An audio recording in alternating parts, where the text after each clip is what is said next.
warahmatullahi wabarakatuh. Apa kabar anak-anak semua? Oke, hari ini kita akan melanjutkan materi kita yang kemarin tentang spermatogenesis dan oogenesis. Nah, hari ini kita akan mempelajari tentang siklus menstruasi. Masih ingat kan? Kemarin di oogenesis kita membahas bahwa proses oogenesis itu berlangsung hanya 1 kali tiap bulan. Sesuai dengan siklus menstruasi kalian. Jadi ada yang menstruasinya 28 hari sekali, ada yang 30 hari sekali, atau juga ada yang lebih. Ya, nah kita akan membahas kapan sih proses oogenesis itu berlangsung melalui siklus menstruasi berikut.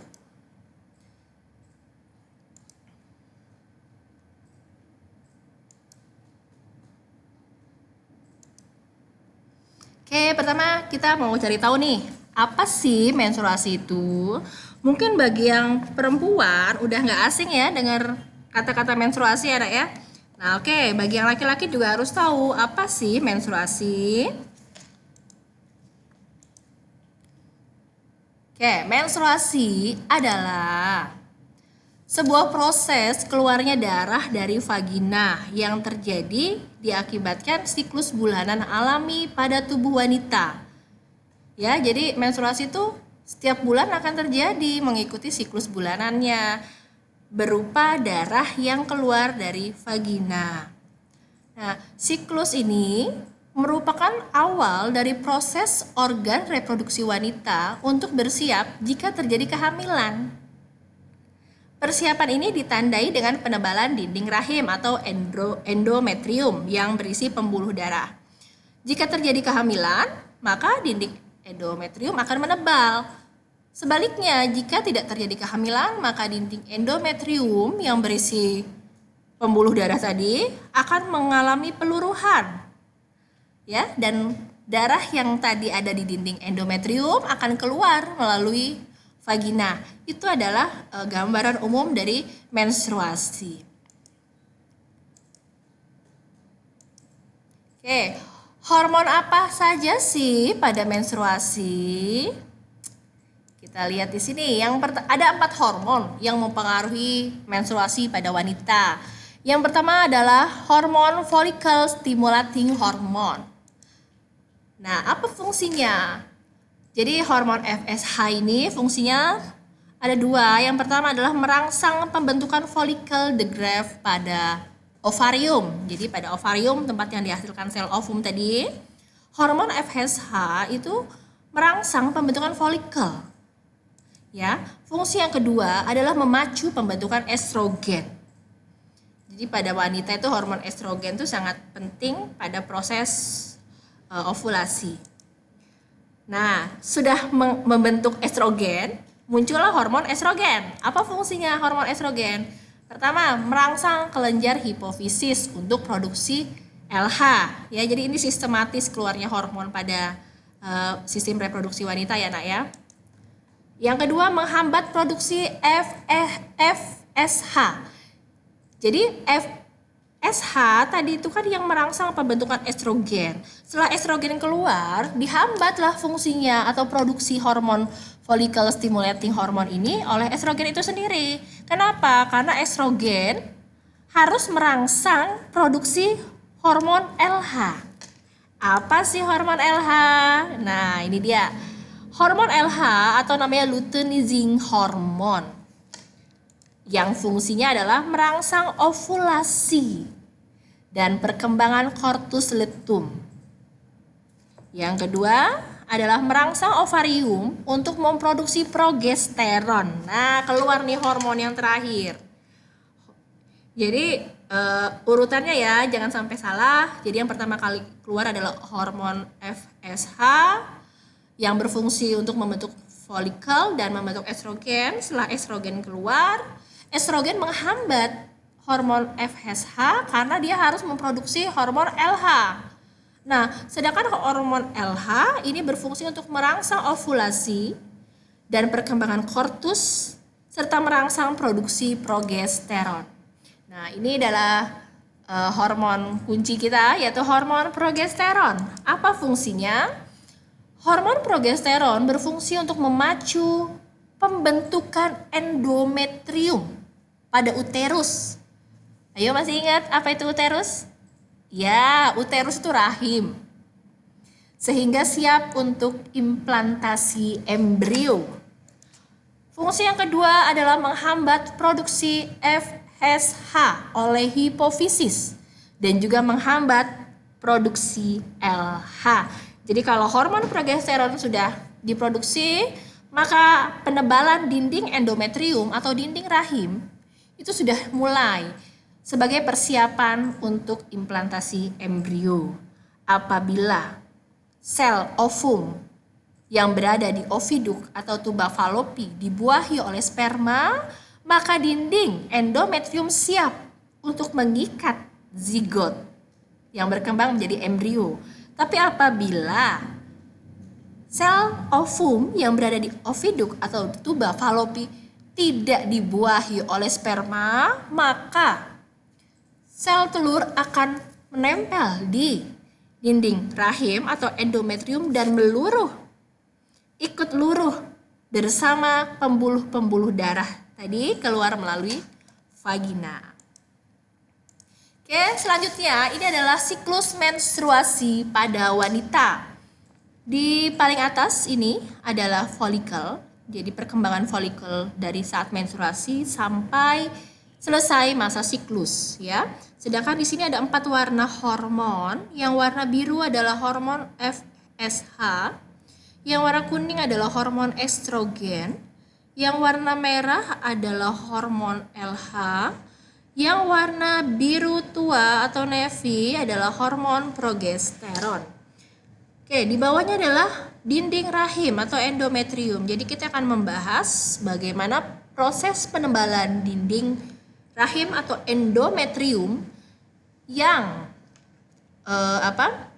disebabkan perubahan siklus pada hormon wanita. Oke, fase pertama dimulai dari hari ke-0 sampai hari ke-4.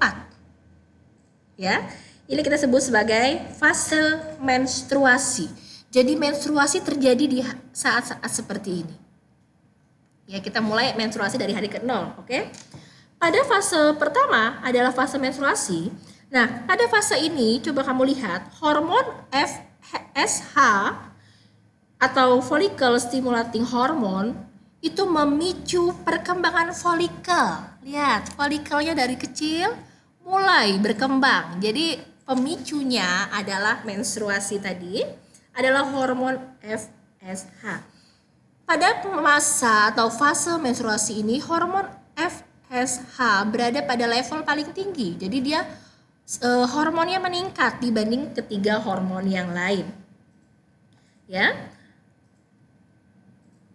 Nah, pada perkembangan folikel ada beberapa folikel yang berkembang, tapi cuma satu yang dapat berkembang setiap bulannya. Nih, cuma satu.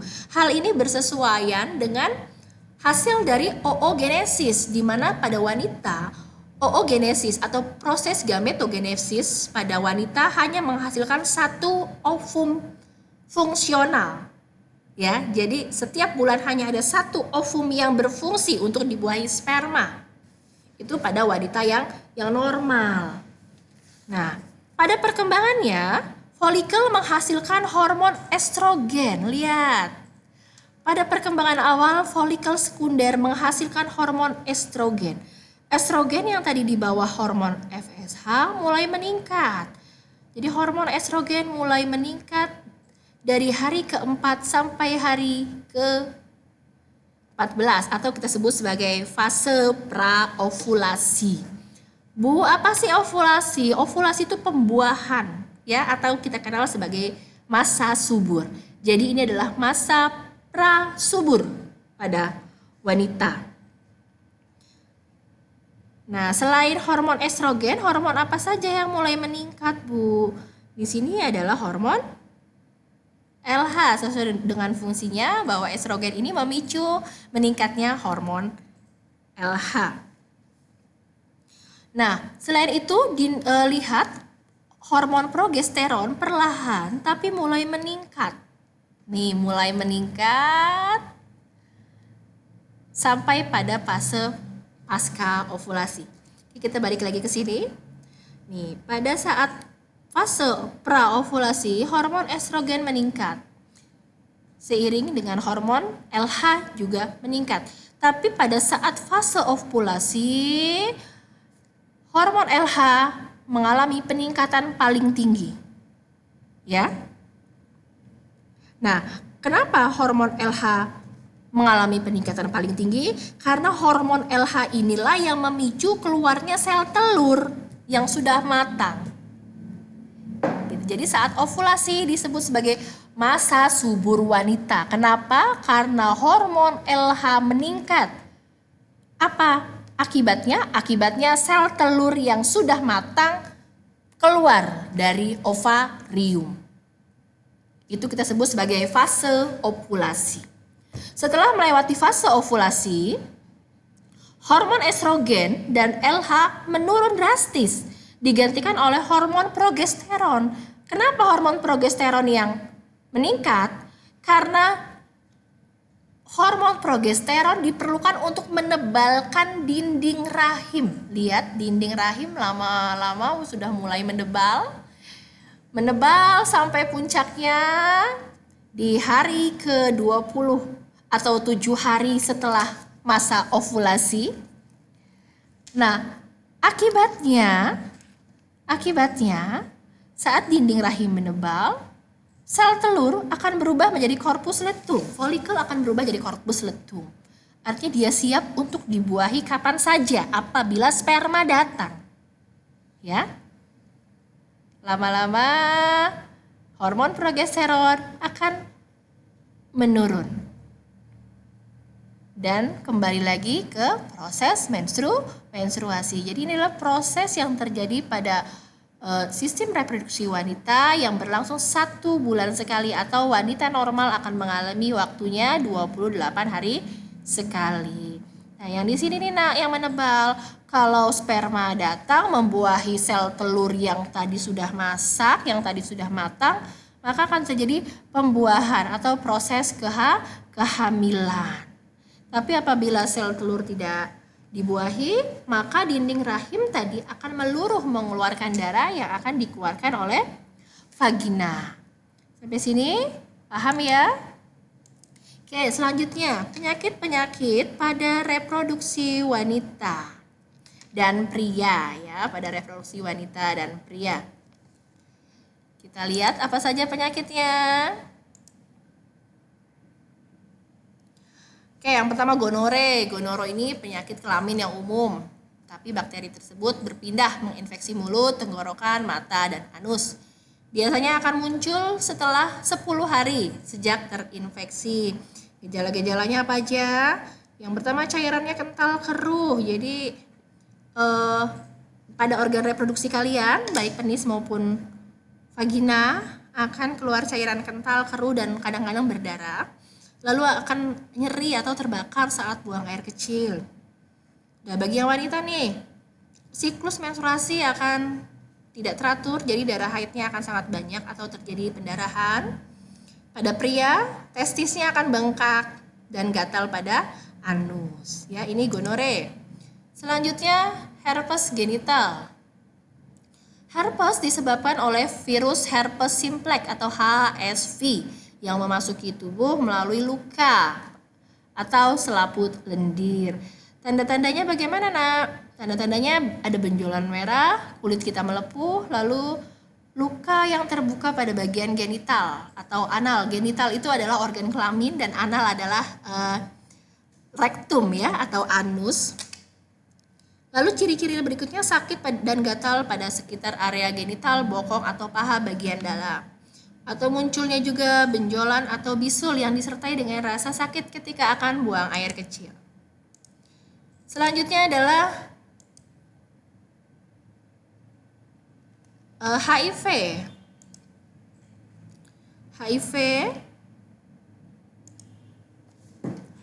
HIV ini human immunity virus. Jadi adalah virus yang penyebarannya melalui cairan tubuh atau kita sebut sebagai AIDS, ya. Nah, AIDS ini gimana caranya seseorang bisa terkena AIDS? Biasanya AIDS ini terinfeksi dari orang-orang yang suka berhubungan bebas atau juga memakai jarum suntik yang tidak steril atau dengan dari air liur. Nah, gejalanya bagaimana? Demam, sakit kepala, sakit tenggorokan, pembengkakan kelenjar pada getah bening, muncul ruam, dan tubuh terlihat lebih lemah. Yang terakhir adalah kanker serviks. Kanker serviks ini diderita wanita. Kenapa? Karena serviks adalah organ reproduksi wanita. Apa? Ya, serviks adalah mulut rahim. Jadi ini adalah kanker yang menyerang mulut rahim. Nah, penyakit ini adalah penyebab kematian terbesar pada wanita. Ya, gejalanya tidak spesifik. Jadi intinya kalian harus sering-sering memperhatikan organ reproduksi kalian dan menjaga kebersihannya agar terhindar dari penyakit-penyakit tersebut. Dan sampai sini, terima kasih atas perhatian kalian. Ibu ucapkan terima kasih dan kita akan lanjutkan dengan materi berikutnya, yaitu proses kehamilan. Oke anak-anak, Assalamualaikum warahmatullahi wabarakatuh.